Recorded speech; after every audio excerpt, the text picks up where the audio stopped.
ஒரு ஃபேமிலியோட ட்ரீமே பார்த்தீங்கன்னா, வீடு தான். இப்ப விஜயோட வீடு வந்து ஏலத்துக்கு வந்து போகுது. சிறடிக்கு ஆசையில இன்னைக்கு இந்த எபிசோட் பார்த்தீங்கன்னா, நம்மள வந்து ரொம்ப ரொம்ப ஃபீல் பண்ண வச்சுருச்சு. விஜய்க்கு வந்து வக்கீல்ட்டருந்து கால் வருது. அந்த ஒரு செகண்ட்ல விஜயோட வேர்ல்டே வந்து தலைகீழா வந்து மாறுது. வீட்ட வந்து ஏலத்துக்கு விடுறதுக்காக வந்து பெட்டிஷன் போட்டுருக்காங்க அப்படின்னு சொன்ன உடனே விஜய் வந்து கதறி அழறாங்க.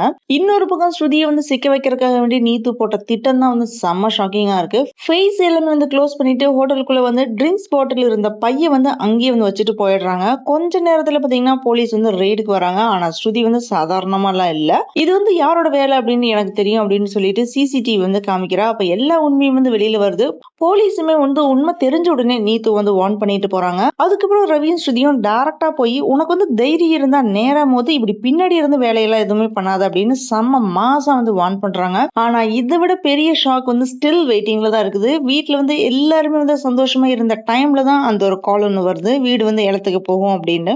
இத கேட்ட உடனே விஜய் வந்து உடைஞ்சு போயிடுறாங்க. அப்ப முத்து வந்து என்ன சொல்றான்னு பாத்தீங்கன்னா, நான் இருக்கேம்மா, இந்த வீட்ட வந்து நான் விடவே மாட்டேன் அப்படின்னு வந்து சொல்றான். இப்ப நம்ம எல்லாரோட மனசுலயுமே ஒரே ஒரு கொஸ்டின் மட்டும் வரும். முத்து வந்து உண்மையே வந்து வீட்ட வந்து காப்பாத்திடுவானா? இல்ல விஜயோட ஃபேமிலி வந்து தெருவுக்கு வந்துடுமா? விஜயாவோட அழுகைக்கு வந்து முடிவு வந்து கிடைக்குமா? முத்துவோட ஒரு முடிவு எல்லாத்தையுமே வந்து மாத்த போகுதா? அப்படின்ட்டு நெறைய கொஸ்டின் நம்மளோட மைண்ட்ல வரும். இந்த செம எமோஷனல் எபிசோட் ஃபுல் வீடியோ உங்களுக்காக வந்து வெயிட்டிங்ல இருக்குது. ஸோ மறக்காம பாருங்க.